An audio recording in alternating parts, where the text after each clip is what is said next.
Hello guys, si Keshan Veloso ulit ito at welcome sa episode 61 ng larutan ng Shadowrun Hong Kong Extended Edition. So okay, tuloy natin yung game natin. Nung huling episode guys, na-kidnap nalaman na natin yung mga information na alam ni Plastic Face Man. So ngayon, titignan na natin kung pwede na natin sugutin yung susunod na. Tignan natin kung may extract na natin si Raymond si Raymond Black sa Prosperity Tower, 'yon. Saka nalaman natin na yung Prosperity Tower pala yung sinasabi niya palang prosperity, dalawang bagay pala 'yon. Yung Prosperity Tower tsaka yung Project Prosperity, kung ano man 'yon. Tapos pasaway yung si Josephine Tsang, buburahin i-modify yung memories ni Raymond Black. Edward Tsang pala ang actual name niya talaga. So, yun. Kailangan natin siya iligtas bago siya disgrasya. So, teka. Bago natin puntahan yung susunod na run. Ito. Bago tayo pumunta dito, infiltrate Prosperity Tower. Punta muna tayo sa balik tayo dito sa kausapin muna natin yung mga crew members natin. Tsaka tignan natin kung makakakuha tayo ng kahit konting funds man lang.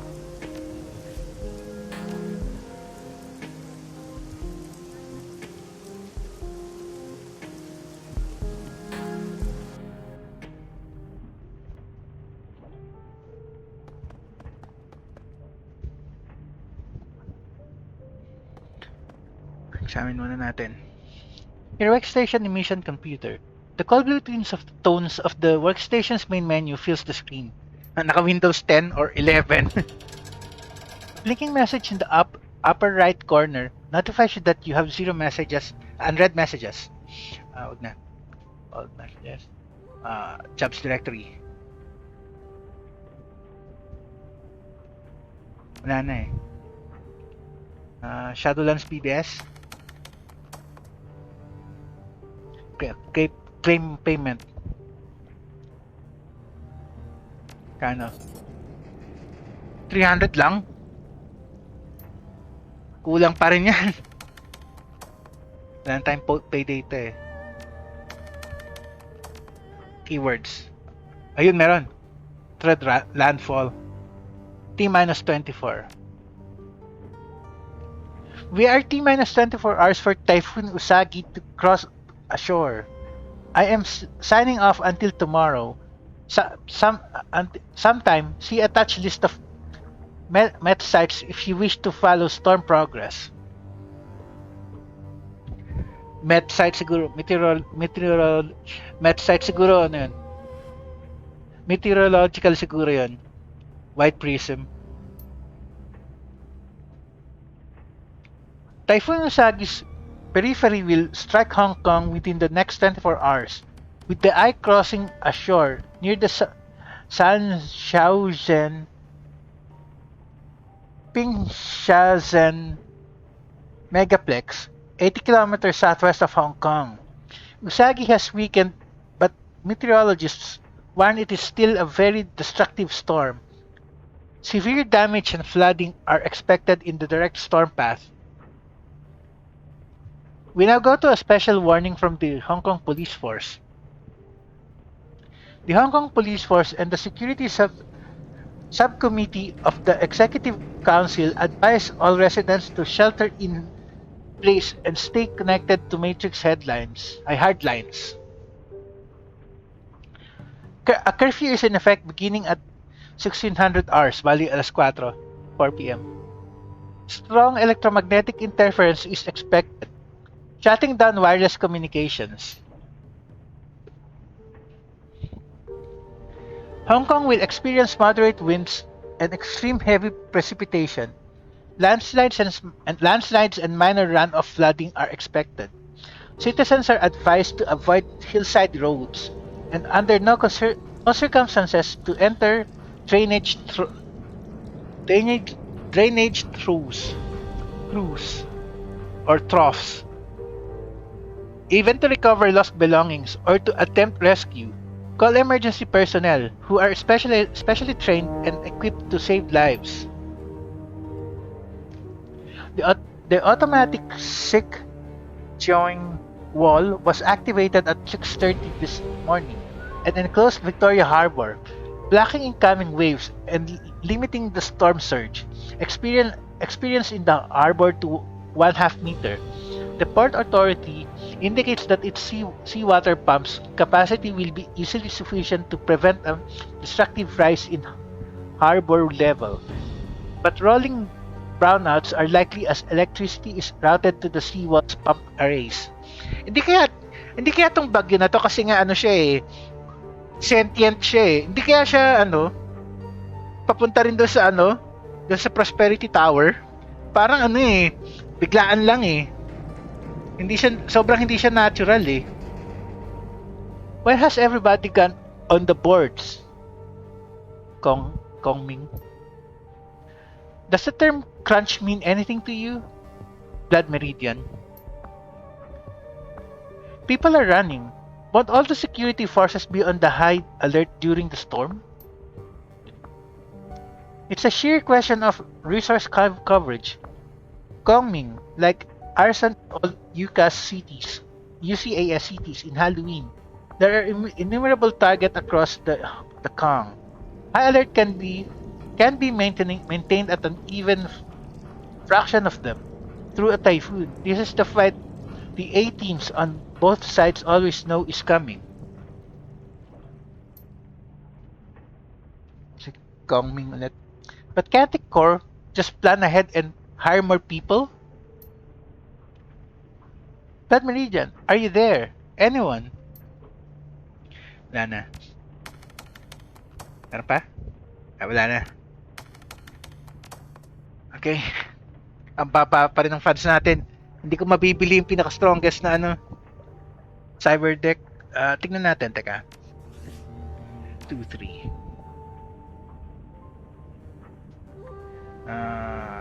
Si Duncan muna kausapin ko.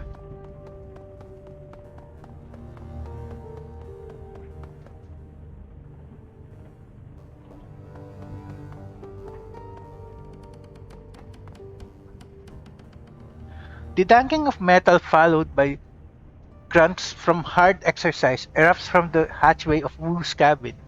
The first thing you notice when you enter is its renewed cleanliness.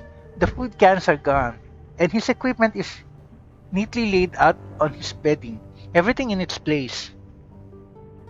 The next thing you notice is the smell. It's like a middle school locker room in July. Wu finishes his jumping jacks and grabs a towel off his bunk. His exposed flesh gleams with perspiration. Hey, how's it going? Wu, open a porthole. This place reeks. Ito na lang. Hey, how's it going? Better. He scrubs his sweaty head with the towel. I felt myself swallowed for a while, but now it's time to turn things around. We have work to do. What's your deal? Still thinking about Edward Tsang? What did you think about the last run? Sige to. You mean extracting the plastic waste man? Wu frowns and his answer comes out in a low rasp. I knew we'd eventually find that guy, but getting the information out of him before he brainwiped was tense. At least we know that Raymond's alive now. His lips tighten over his teeth. I fucking knew it. I was right there with you. Yep, you called it.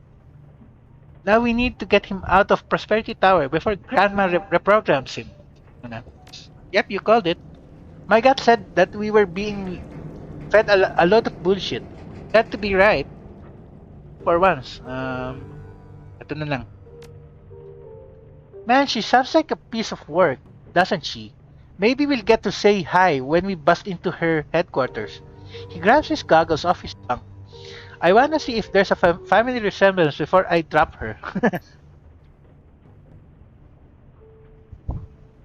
Anyway, enough about that. Need anything? Still thinking about Edward Tsang? He rubs the towel under his arms. Compartmentalized him. Edward Tsang is a topic in a file cabinet in my head. I'm only thinking about Raymond now. Finding out what happened to him. What really happened to him. Taking it taking it a moment at a time, huh? Still think he's alive? Ayun nga, nakita na natin buhay siya eh. That's me, Mr. Focus. He continues stretching. We're getting close to the plastic-faced man. Tapos na yun eh. Nakuha na natin siya eh. Wala nang point sa to. Let's talk later. Anytime. Okay, kausapin naman natin yung dalawa sa taas.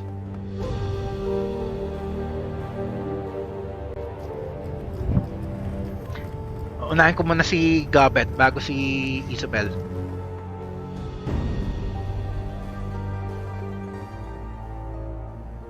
Hey again, did you need something? Any thoughts about the last run? I think we're closing in on the end here, Seattle. With the data we got from the plastic-faced man, Josephine's number is just about up. She grins, patting you gently on the arm. Just think, you'll be able to get your dad back. That's got to be worth something, right? Killing the plastic-faced man was probably the smarter course of action. I mean, I don't really have a personal stake in the matter, but not pissing off kindly is usually a checkbox I like to hit on every run. Letting him live would have been an unforgivable sight. As it stands now, everybody wins. Nice. So what else did you want to chat about? Wala na. Okay, ito naman si Isabel. Ano kayang reaction niya doon?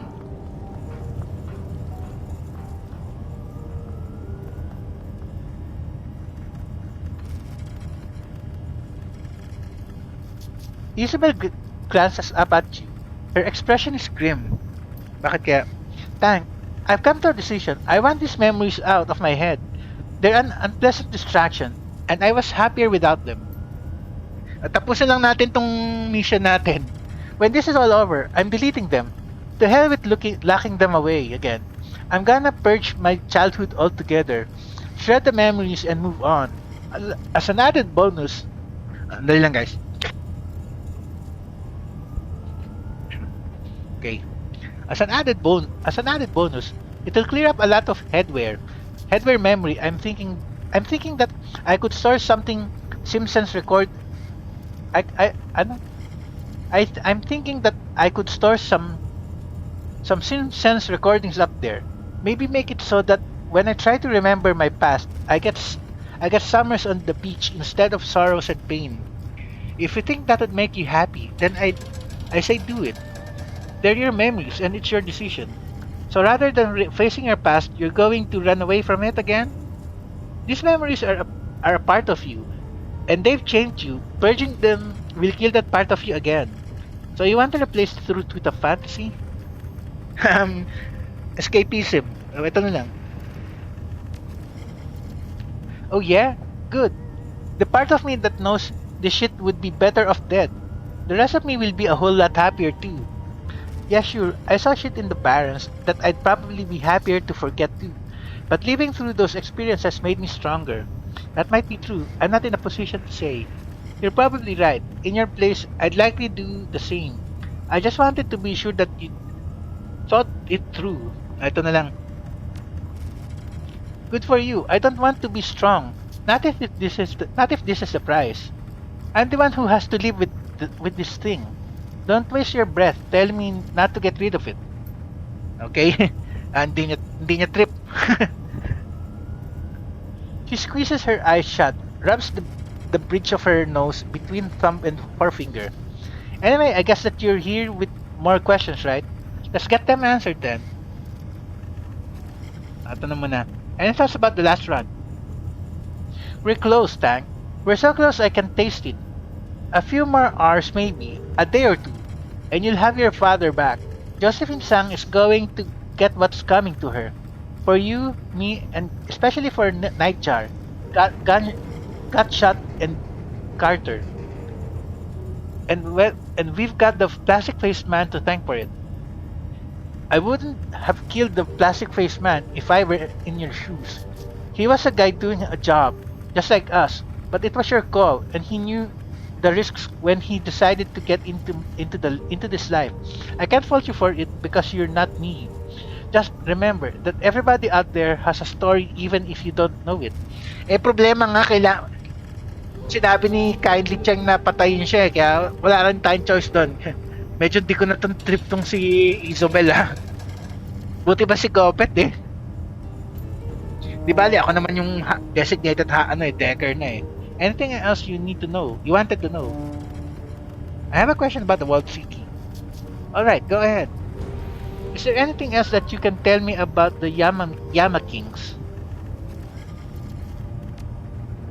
Yeah, I've got another one for you, if you want it. I can't say whether this is based on any kind of truth or not. That's for you to decide, but it was always popular when I was growing up, especially with the other kids my age. You'll see why we like it in the end. Eh, yun nga, ano natin na parang totoo yung mga kwento eh. Alright. Lay it on me. Okay, this one was about a boy named Gordon Yam, and how he saved his mother from a fate worse than death. As the story goes, Gordon was the cleverest boy in the world city. He could steal whatever he liked without getting caught, could sneak into any room unseen, and could talk his way past any grown-up that might try to stop him. O mataas yung charisma skill niya. You get the picture? A real hero figure for the 9-year-old set. So one day, Gordon's mother fell ill. It was a bloody flux brought on by a curse, and it was going to kill her. She told Gordon that he should accept her death. The curse had come from a Yama King, and there were no medicines that could prevent it from claiming her. She begged him to run, to escape the walled city, and to use his cleverness to make a life for himself, somewhere far away. Gordon loved his mother, and he refused to obey her request. Instead, he searched high and low for a way to save her life. For a long time, nobody came to him. But finally, he happened upon an old man who told him about a powerful Yama King that could cure any ill for a price.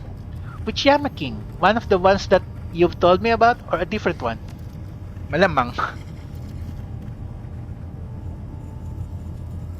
Different. He doesn't have a name. Or he did. But because of what happened, speaking it is taboo. The story is a little fuzzy on the details. We always just call him the Nameless King. Wag mo sabihin si Voldemort Voldemort na naman yan. So Gordon went out in search of the Nameless King. He made his way through Triad territory past the gangers and the organ leggers. You know the drill. Eventually he made it to the inner walled city, where he found the Nameless King's court.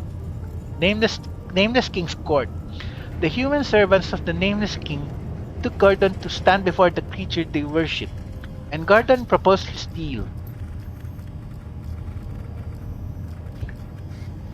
Nameless King, he said, I need your help. My mother is dying of an ill that only you can cure. That may be so, said the Nameless King.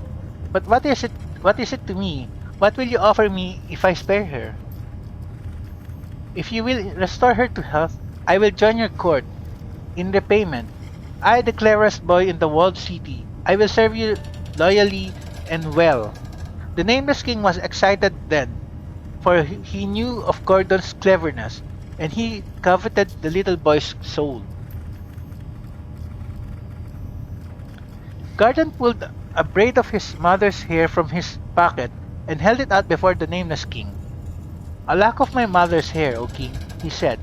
Cure her of this flux, and I am yours to command, as you please. The Nameless King worked his magic, and Gordon's mother was cured. So what happened then? Did Gordon join the Nameless King's court? No. When the Nameless King turned on Gordon, he laughed in the monster's face. I have tricked you, Nameless King, for my mother was the property of another of your kind. In curing her, you have robbed a Yama King of his dinner. Pasaway. The Nameless King raged and turned on Gordon, his razor blade fingers flexing wide, but before he could bring his arm down in a killing stroke, it was caught in the grasp of 1,000 hooks, claws and fangs, the Yama Kings all of them. You have stolen from one of your own kind, brother, said the Yama Kings. Her life was not yours to save. Gordon slipped away as the Yama Kings descended on their brother. He did not watch as they tore the nameless king apart and bathed in his steaming viscera. He made his way back home to his mother, who was cured, and that was one time that a living boy outwitted a Yama King. She stretches, cracking her back, clears her throat awkwardly. And that's the story. Like I said, you can see why we liked it. It's basically a fairy tale and a little boy wins in the end. It's the only story about the Yama Kings that that contain even a shred of hope. Dali lang guys check ko lang yung achievements. Okay, wala tayong bago. What do you think it means? I don't know, probably doesn't mean anything. It's just a story, is all. You're the one who asked. Actually, parang hindi lang story eh. Na-experience nga natin yung una, yung kumukuha ng ipin, na-experience natin yun. Anyway, is there anything else that you want to know? That's all for now. Can we talk about something else? Please, to be honest, almost anything else would be preferable. Wala na. I got to go na. Sure, drop by anytime. Okay, check naman natin yung dalawa sa baba.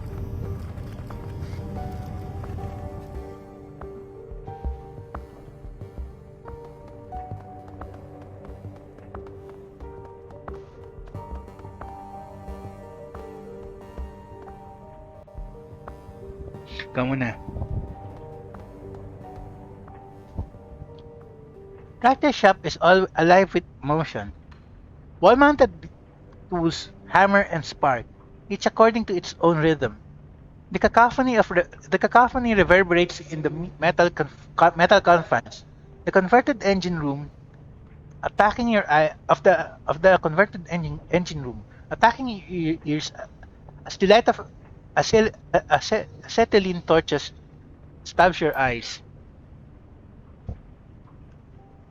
My friend, you've come back. Proctor turns toward you. His boots are off, and you can see the metallic gleam of his feet, freed from the confines of his boots.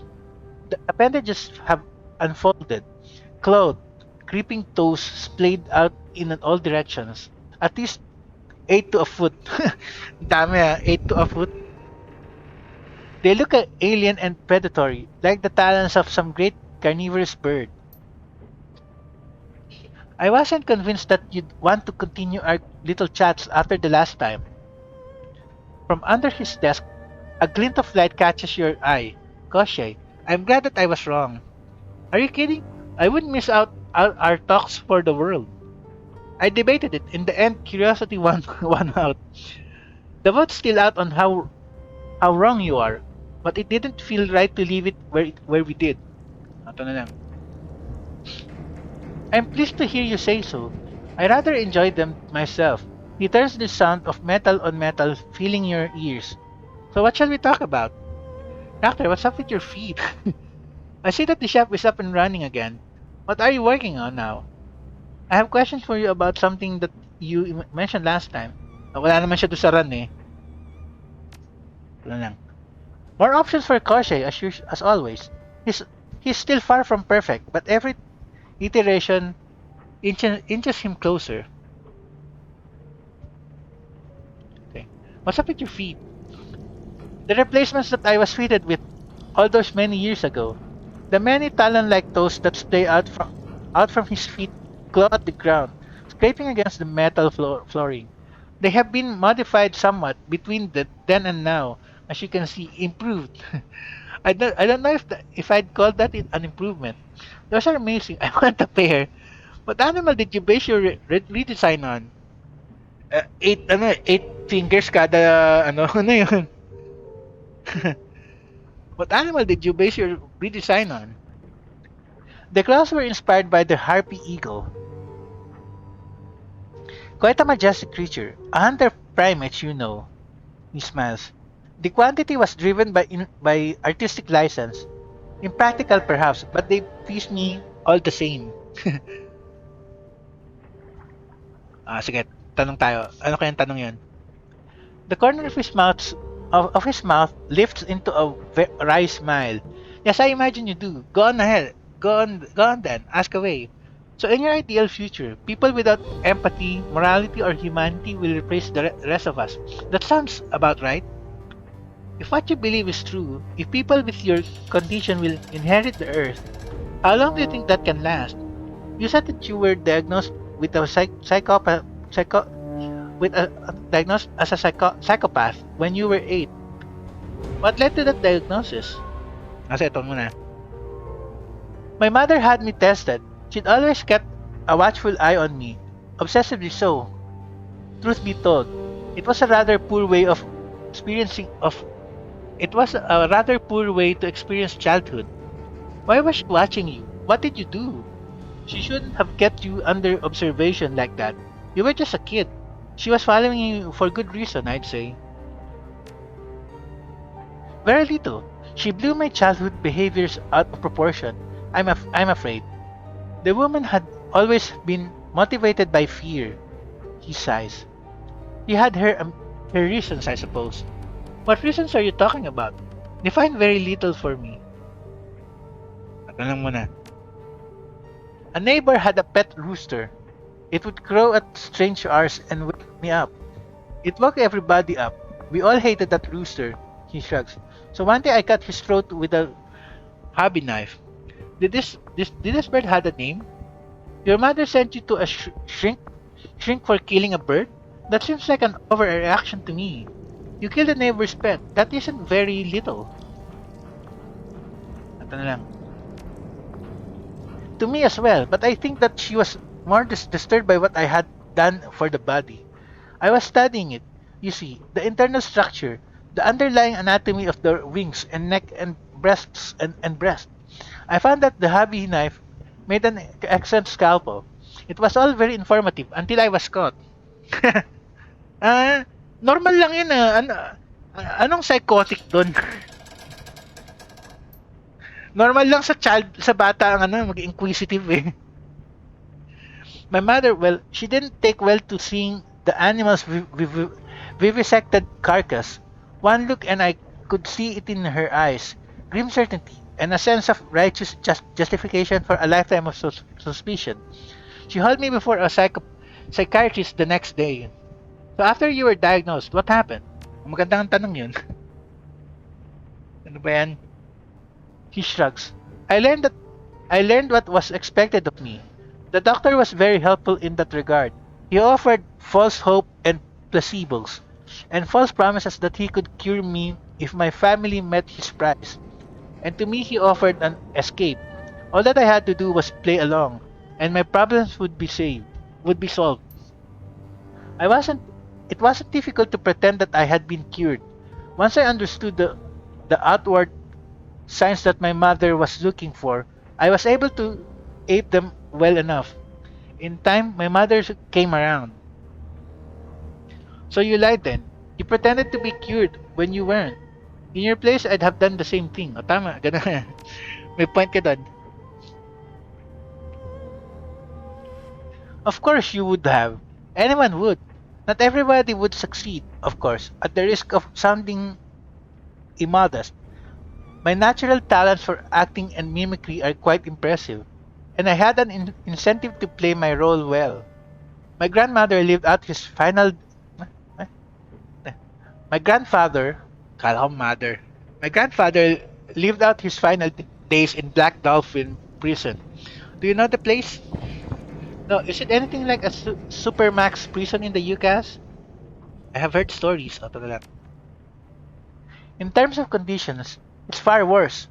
Black Dolphin is one of the most appalling detainment facilities in Russia, and that is saying quite a lot. I was determined not to wind up there. I was determined not to wind up trapped in such a place. I am not an animal to be caged. Raptor bends down and runs his fingers over Koshei's chassis. The drone stands motionless, the lenses of its many optical sensors focused on you.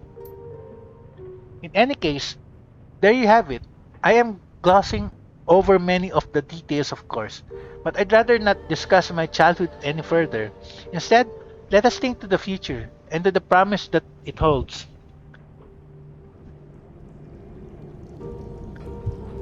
Ito muna. Indefinitely. What makes you ask? Psychopaths are born predators. Ever heard of natural ecosystem? Ever heard of a natural ecosystem that's made up of nothing but predators? I dealt with people like you in the barrens all the time. More often than not, they kill each other off. Intellectual curiosity. You can understand that, right? Of course, my friend, of course. He paused for a moment, thrust his hands into his pockets. Let us assume, for the sake of argument, that a group of people with my condition would prove incompatible in some way. I will concede that we would feel no no compunctions about going to war with one another. O parang yung parang sa Gundam, yung mga new type, imbis na magsama-sama, naglalaban-laban. That said, I don't think that this is the most likely outcome. This is the sixth world, after all. Even if meta-humanity is supplanted by post-humanity, there will be other forces at work in the world. We will not be alone. You're talking about the supernatural, dragons, spirits, that kind of thing. What? You mean like aliens? You'll probably share the world with machine intelligences. We're on the cusp of it already. Oo nga. Sige. Yes, any form of intelligence that cannot or will not make the leap that we will make. Dragons and spirits would qualify. So would any metahuman holdovers that cling to their natural bodies. Artificial intelligences could also prove problematic. And what would they be to you? Competition? Prey? And your solution for dealing with this problematic species would be... That remains to be seen. Ideally, we would take the cleanest, simplest approach to dealing with them. What that approach might be would depend as much on them as it would on us. The corner of his mouth tilts upwards. The smile contains no warmth. I, for one, am looking forward to seeing how it all plays out. Aren't you? Can we go back to what we were talking about before? So, where do we go from here? Hindi naman siya kasama doon sa run eh. Yes, of course. Ask away. Last question. Yes, people like me. Tell me, my friend, how does that make you feel? What is your gut reaction to the vision that I have shared with you? It terrifies me. That it doesn't make me feel much of anything. It's a pipe dream, Ractor. It's never gonna happen. I'm comfortable with it. This is a dog-eat-dog world. I've known that since I was a kid. Ito na lang. Kasi yung ano nga eh. Ano yung tag doon? Ano yan? Ano yung term? Ano yung dystopian yung future nila eh. His eyes light with excitement. Good, very good. I'm pleasantly surprised. The sixth world is no place for compassion. It is a predatory world, a world of monsters. Some of those came with the awakening, and others are of our own design. But they are there. If our species is to thrive, we need to shed those weaknesses that prevent us from asserting our dominance. I speak with the clarity of a man who is not a man in mind or in body. The things that others refuse to see are as plain to me as the light of day. I tell you, my friend, life is better this way. One day you will see for yourself, and you will thank me for what I have shared with you. Okay? Let's talk about something else. Very well. If you have questions, ask them. I'm listening. So where do we go from here? Forward, my friend. Always forward. May point ka dun. Silently cautious studies you. Its articulated pedipalps waving hypnotically. You will join me, won't you? The future beckons the both of us equally. Follow me and I will guide you into a better tomorrow. I can think of nothing that would please me more. Even when your future comes to pass, I'll be there with you to see it. We'll agree to disagree about your perfect future. For the present though, you have my support. Seriously, Cracker. You need help. Ito na lang. Good, very good. I am pleased. But in the immediate future, there is a small matter of the walled city to contend with. I will of course continue to help you as best as I can. I need allies as badly as you do, and it is in my best interest to keep them alive. Good, let's keep it that way. Glad to have you with us, Ractor. It isn't often that a guy gets a chance to work with the man of the future. It is in my best interest to keep you alive too. You're the most interesting person on this boat. Ito na lang option 2. He chuckles. No, I suppose not. And now if you will excuse me. Yeah, I know. You've got work to do. I know the drill. I show myself out. I'll catch you I'll catch you on our next run, Raptor. He nods smiling. And you. Goodbye, my friend. And good night. Nice. Okay. Si ano naman? Si Gaishu.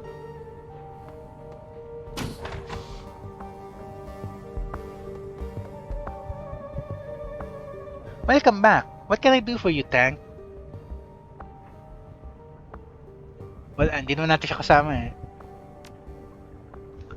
And the same to you, my friend. Okay.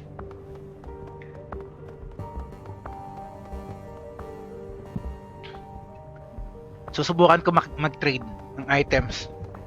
Kailangan ko yung ano eh. Kailangan ko yung mas magandang cyber deck eh. Saan ba yung shop niya? Ito.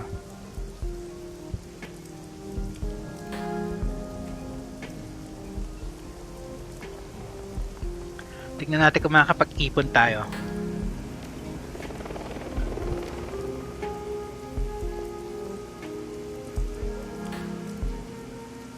Okay. Magkano? 4-4. So, kailangan ko ng 2 sell items.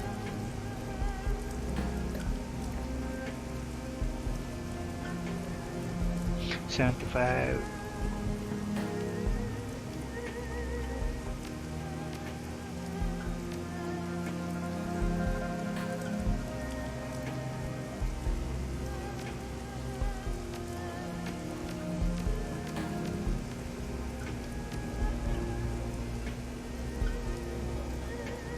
$1.5 lang eh. So 3,000 something lang.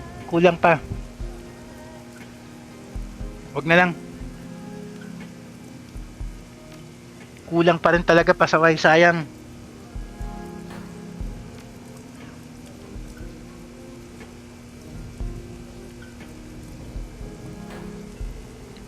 Wag na lang. Sayang.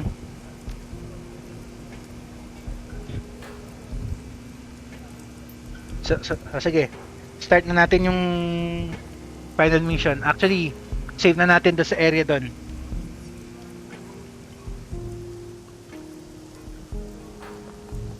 Teka, check ko nga muna yung items ko. Ay, pwede ko ibenta yung cram. Teka, benta natin yung cram. Teka.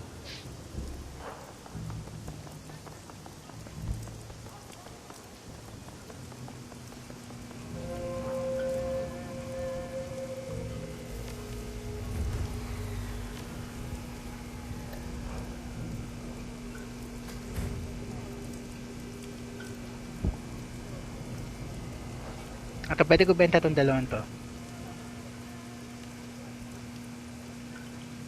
75 tapos to. 150 lang.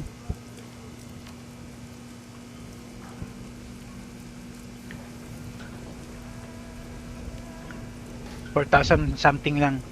Kung yung cyber deck ko ibenta ko, 1.8. Actually, pwede yata. Sige.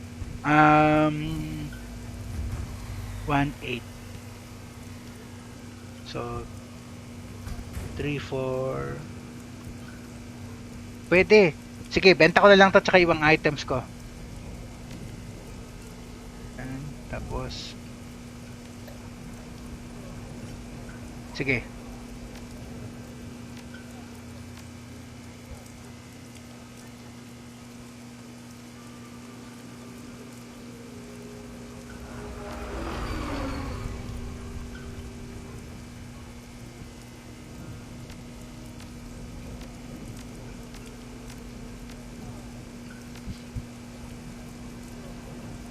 So, magkano?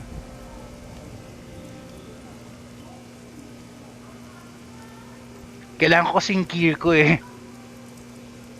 Teka.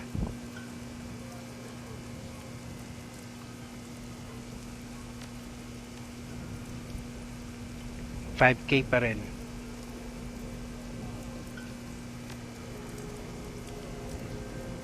Ayan, pwede.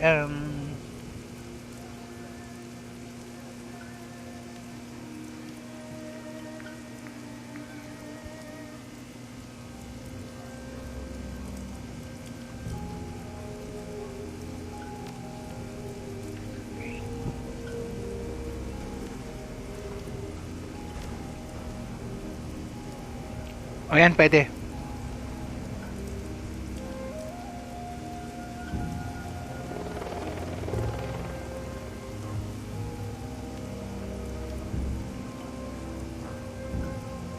Sige, benta natin lahat. Kunin ko lang yung mga recovery items. Pwera lang yan. Okay.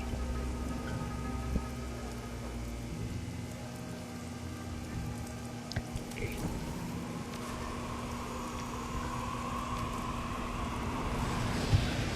4. So may matitira sa atin ano.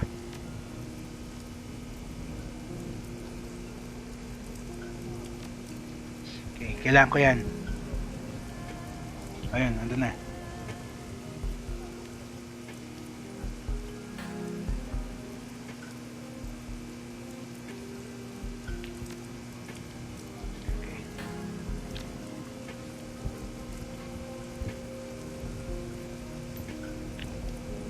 Malapit na tayo sa time guys, teka lang.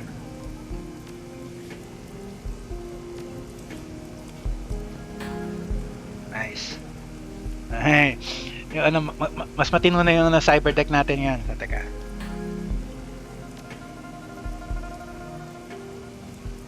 Pro 6 programs ang kasha. So may 100 plus pa. Check ko nga yung mga programs ko. 1, 2, 3, 4, 5. Okay, lang pa na isang program.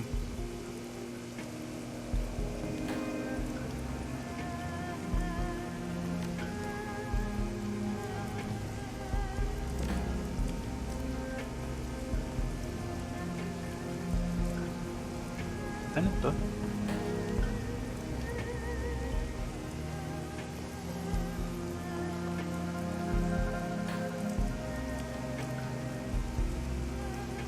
Nope, hindi ko kailangan to.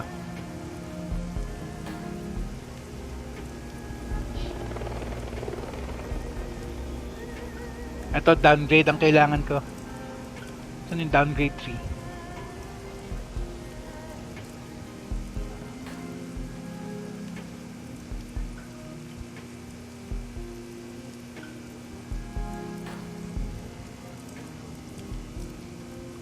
Wala bang level 3 yun?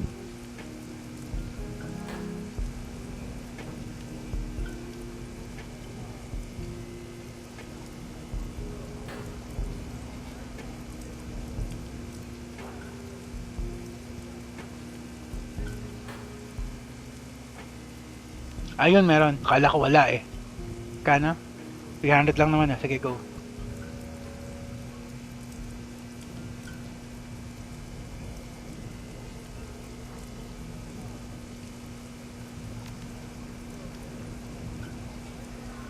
So 500 na lang natira. Nice.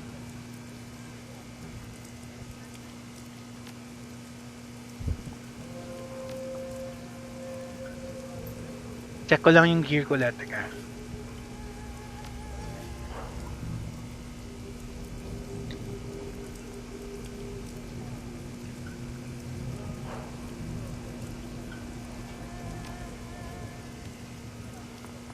Bago tayo pumunta doon sa next location, teka.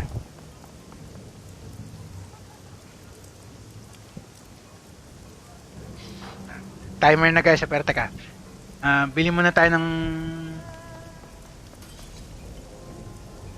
Bili pa tayo ng ano. At least na lang.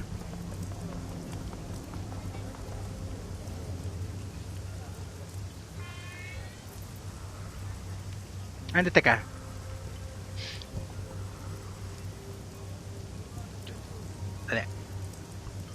Ayusin ko lang yung gear natin bago tayo sumugod.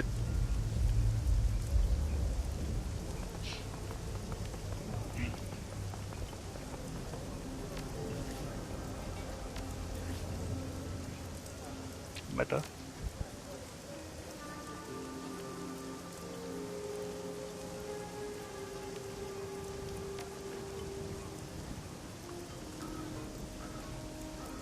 Magic spells.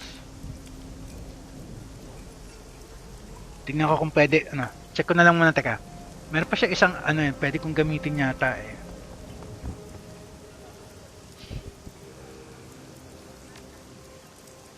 Saan ba yun, ano?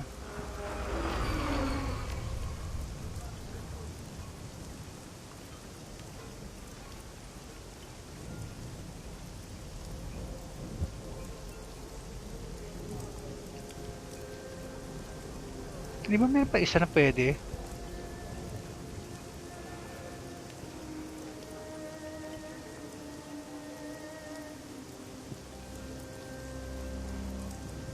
Ito ay key casting 6.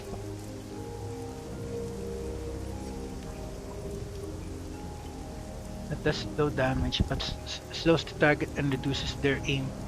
Actually hindi ko kailangan. Tsaka 600 martial defenses. Key casting 5 eh. Ito sana. Hindi na, slows the target down. Hindi na kailangan yan.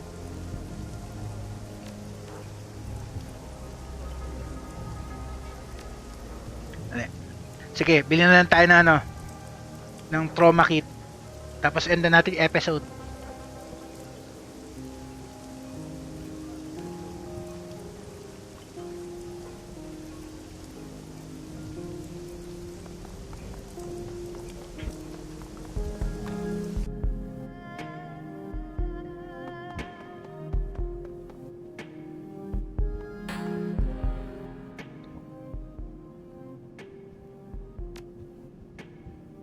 Medical supplies.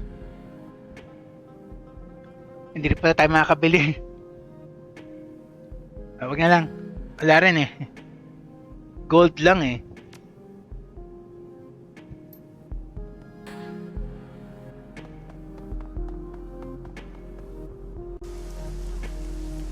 Tingin nga ako ulit, baka weapon. Baka may mga bili akong weapon sa kanya. Subukan lang natin.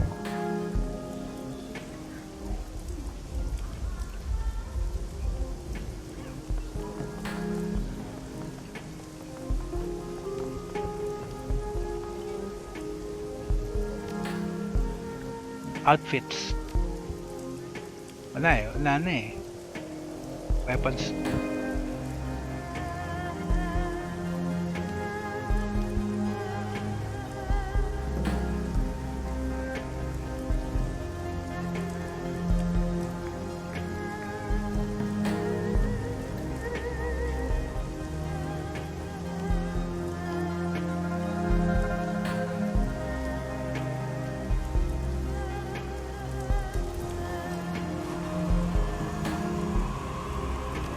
Check ko lang na.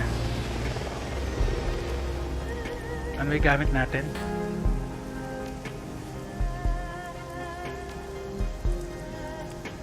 Punching dagger.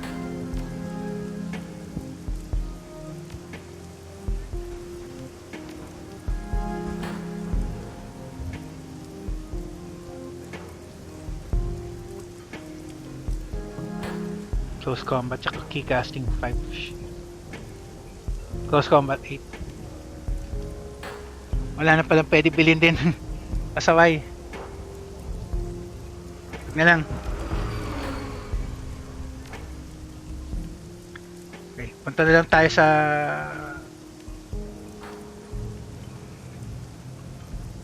Punta na lang tayo dito sa ano. Save na natin sa ano. Sa MTR station. Wala na rin pala mabibili talaga. 500 na lang kasi eh.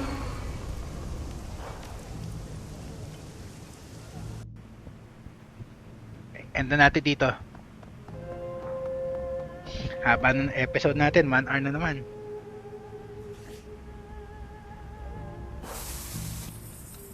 Save na natin.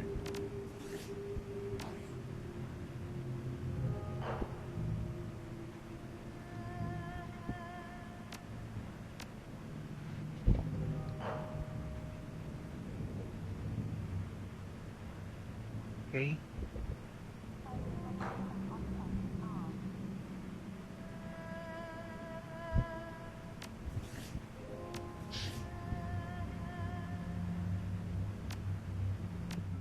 Medyo wala tayo masyadong naging progress ngayon pero okay lang. At least alam na natin yung mga ibang information sa mga characters na ano, sa mga crew members natin. Okay guys? Keshan Velosa signing off. Next episode susugudin na natin yung Prosperity Tower.